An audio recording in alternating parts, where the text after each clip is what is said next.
Police জবরদস্তি সোনাম ওয়াংচুককে উঠিয়ে নিলেন যন্তর মন্তর থেকে।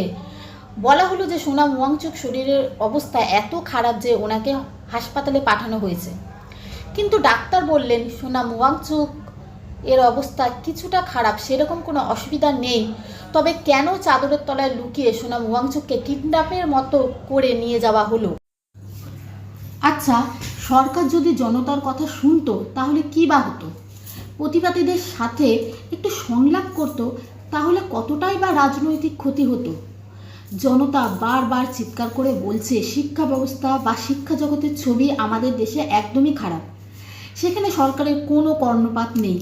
কিন্তু প্ল্যান করে কিভাবে সোনাম ওয়াংচুককে এখান থেকে হাঁটানো যায় তা ভাবনা চিন্তার সময় আছে।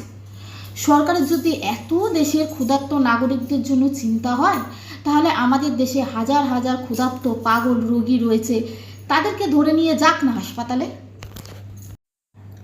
শুধু সোনাম ওয়াংচুককে কেন?